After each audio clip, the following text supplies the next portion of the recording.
تاریخ میں نا کچھ کہانیاں ایسی ہوتی ہیں جو غرور اور طاقت کا انجام ہمیشہ کے لیے یاد دلا دیتی ہیں۔ تو آج کی یہ داستان بھی ایک ایسے ہی بادشاہ کی ہے جس نے خود کو خدا سمجھ لیا تھا، ایک ایسے پیغمبر کی جس نے سچائی کی آواز بلند کی، اور ایک ایسے ننھے سپاہی کی جس نے سب کچھ بدل کر رکھ دیا۔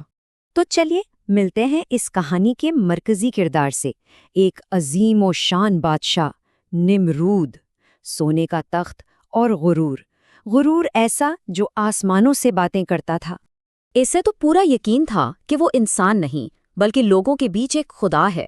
طاقت کا نشہ ہی کچھ ایسا تھا کہ وہ سمجھتا تھا کہ بس زندگی اور موت اسی کے ہاتھ میں ہے۔ اپنی اس خدائی کو ثابت کرنے کا جنون اس پر سوار تھا، تو اس نے کیا کیا؟ ایک انتہائی ظالمانہ امتحان تیار کیا۔ ایک بیچارے بے بس آدمی کو دربار میں پیش کیا گیا، صرف اس لیے کہ سب کے سامنے اپنی طاقت کا تماشا دکھا سکے۔ اور پھر اس نے ثبوت پیش کیا، ایک قیدی کو قتل کر دیا اور دوسرے کو آزاد۔ دیکھا اس کی منطق کتنی سادہ تھی، لیکن اتنی ہی غلط۔ وہ زمینی طاقت کو، اس دنیا کے اختیار کو، زندگی اور موت پر خدائی قدرت سمجھ بیٹھا تھا۔ اور پھر اسی دربار میں حضرت ابراہیم علیہ السلام کی آمد ہوئی، ایک طرف بادشاہ کا تکبر اور دوسری طرف ان کا پرسکون چہرہ اور دل میں گہرا ایمان۔ دونوں میں زمین آسمان کا فرق تھا۔ حضرت ابراہیم نے کوئی لمبی چوڑی بحث نہیں کی، بالکل نہیں۔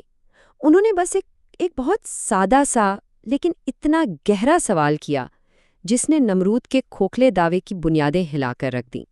انہوں نے فرمایا، میرا رب تو وہ ہے جو سورج کو مشرق سے نکالتا ہے، چلو تم اسے مغرب سے نکال کر دکھا دو۔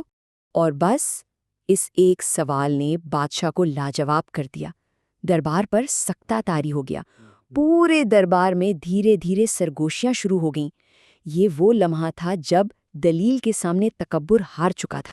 تو جب نمرود دلیل سے جیت نہیں پایا تو پھر اس نے وہی کیا جو ہر تکبر پسند کرتا ہے، اس نے طاقت کا استعمال کیا۔ غصے میں آ کر اس نے حکم دیا، ایک ایسی آگ جلاؤ جو اتنی بڑی ہو کہ حضرت ابراہیم کو راکھ کر دے۔ لیکن پھر وہ ہوا جس کی کسی کو امید نہیں تھی، ایک معجزہ۔ اللہ کے حکم سے وہ دہکتی ہوئی، سب کو جلا دینے والی آگ ٹھنڈی اور محفوظ ہو گئی، اور حضرت ابراہیم اس میں سے بالکل صحیح سلامت باہر آ گئے۔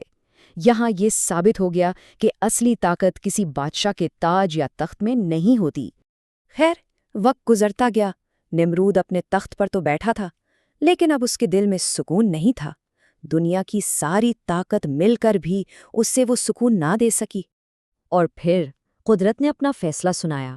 وہ بادشاہ جس نے آسمانوں کو چیلنج کیا تھا، اس کی شکست زمین کی ایک ادنا سی مخلوق کے ہاتھوں لکھی تھی۔ جی ہاں، ایک معمولی سا مچھر۔ ہوا یہ کہ وہ چھوٹا سا مچھر بادشاہ کے سر کے اندر گھس گیا، اور پھر شروع ہوا ناقابل برداشت درد کا سلسلہ، ایسا درد جس نے اسے دیوانہ کر دیا۔ وہ اپنے ہی غلاموں سے منتیں کرتا تھا کہ میرے سر پر مارو، شاید کچھ سکون مل جائے۔ سوچئے ذرا، وہ عظیم بادشاہ اب مکمل طور پر بے بس اور ذلیل ہو کر رہ گیا تھا۔ آخر کار اس کا سارا غرور، سارا تکبر چکنا چور ہو گیا۔ جن ہونٹوں سے کل تک خدائی کے دعوے نکلتے تھے، آج انہی سے ایک ٹوٹی ہوئی بے بس التجا نکلی۔ وہ چیخا، میں خدا نہیں ہوں، بس مجھے بچا لو۔ یہی تو قدرت کا نظام ہے، جس نے ساری عمر لوگوں کو اپنے سامنے جھکنے پر مجبور کیا، آج وہ خود درد کے آگے جھکنے پر مجبور تھا۔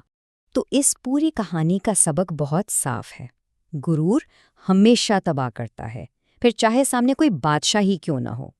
تو آخر میں یہ سوال ضرور اٹھتا ہے کہ اصلی طاقت ہے کیا؟ کیا یہ صرف دنیا کا اختیار ہے، یا پھر سچائی کے سامنے جھک جانے اور عاجزی اختیار کرنے میں ہے؟ یہ ایک سوچنے کی بات ہے۔